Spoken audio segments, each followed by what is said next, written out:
Support comes from the Missouri Forest Products Association, saluting Earth Day on April 22nd with an ongoing commitment to help offset carbon emissions with sustainable harvesting of Missouri forests.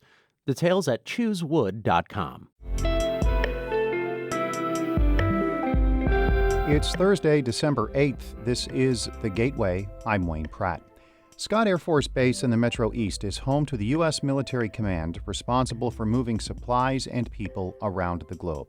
Four-star General Jacqueline Van Ovost leads that command and says it will have an outsized role in future armed conflicts. Our adversaries have watched us and how well we move logistics around the world and how we project power.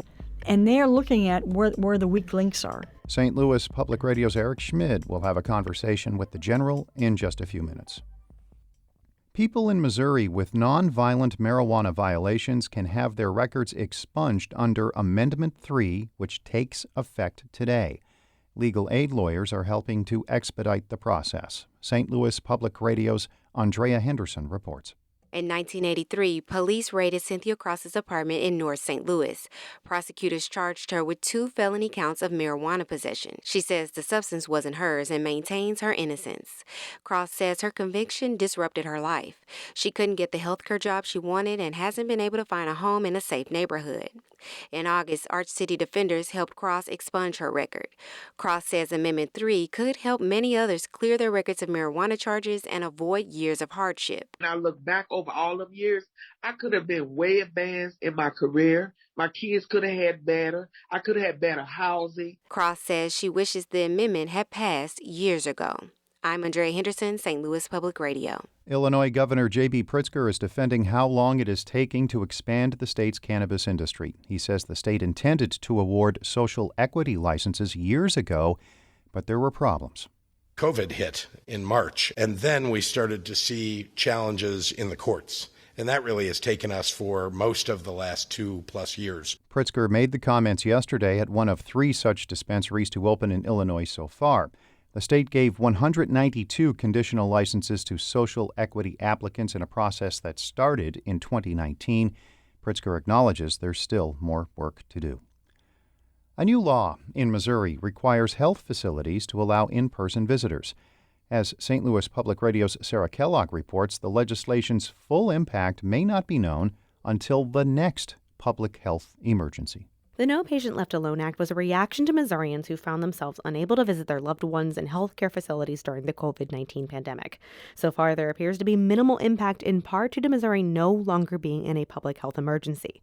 Dave Dillon, spokesperson for the Missouri Hospital Association, says currently he's not seeing pushback from hospitals against the new law.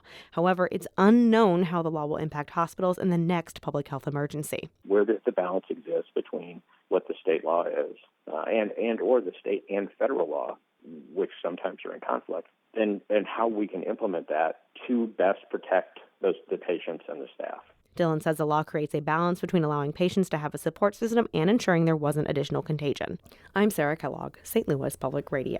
St. Louis area Starbucks and Amazon workers are following a national unionization trend. Dozens of Amazon warehouse workers in St. Peters walked out on Black Friday to protest unfair pay and unsafe working conditions. Jennifer Crane helped organize that walkout. As a trillion-dollar company, and they made $34 billion in profit last year, they can afford to give us a rate of work that doesn't lead to injury. I personally am sitting here with a brace on my arm because I did get injured because of the rate of work, and they sent me back to work while it's still injured. Crane made those comments on St. Louis on the Air. The full conversation is posted at stlpr.org.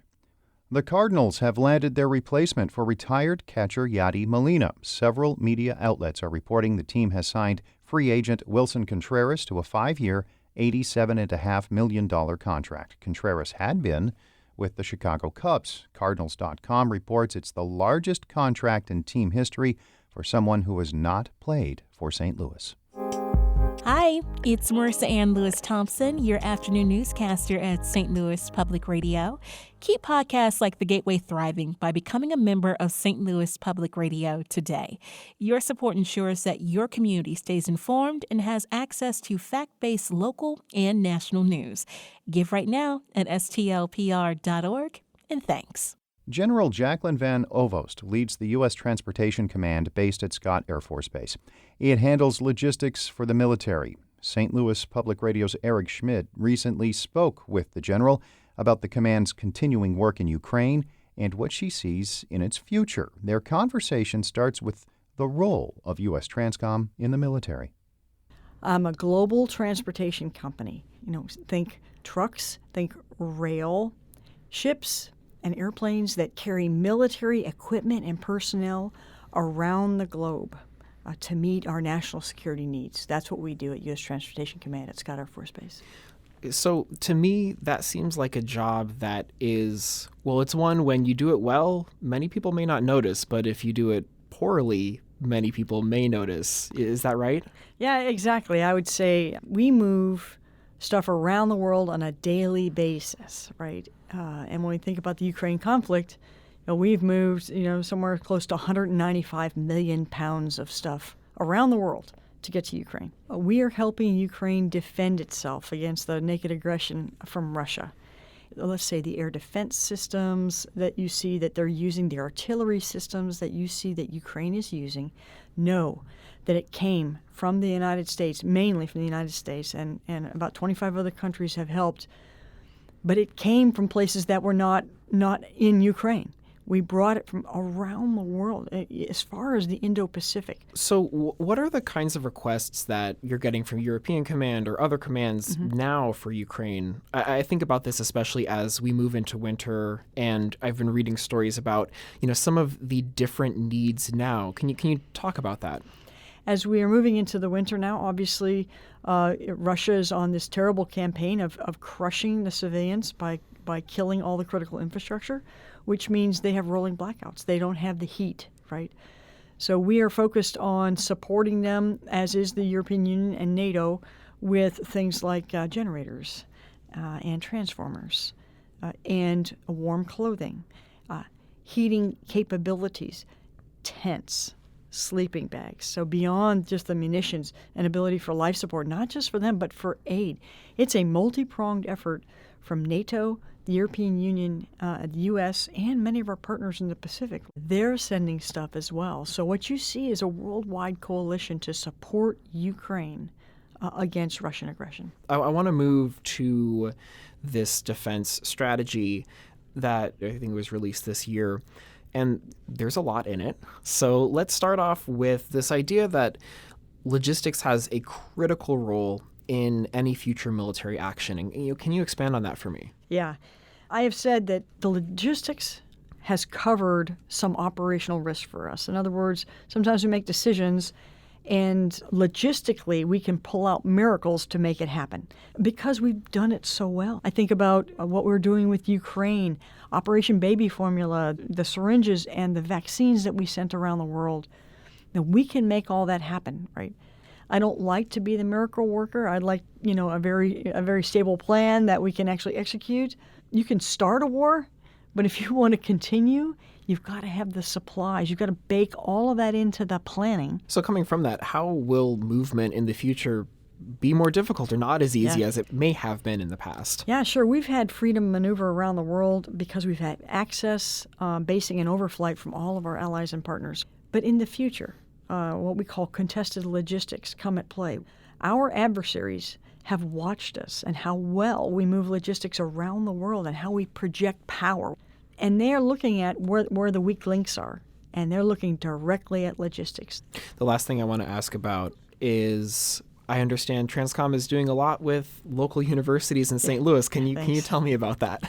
Yeah, thanks. We have been partnering with academia, and that includes several universities here, on thinking about contested logistics and how we will operate in the future. And which schools are those specifically? So it's SLU, it's also Southern Illinois University, and Washington U.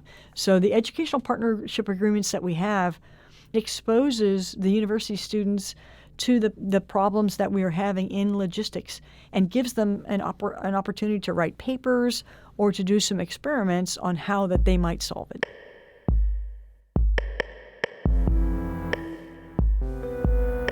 That was St. Louis Public Radio's Eric Schmid speaking with General Jacqueline Van Ovost. An extended version of that conversation will be featured on tomorrow's St. Louis on the Air. The Gateway is a production of St. Louis Public Radio, a listener-supported service of the University of Missouri St. Louis. Music by Ryan McNeely of Adult Fur. I'm Wayne Pratt.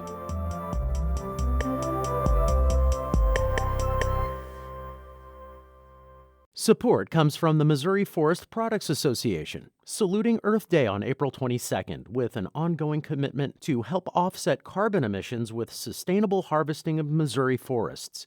Details at choosewood.com.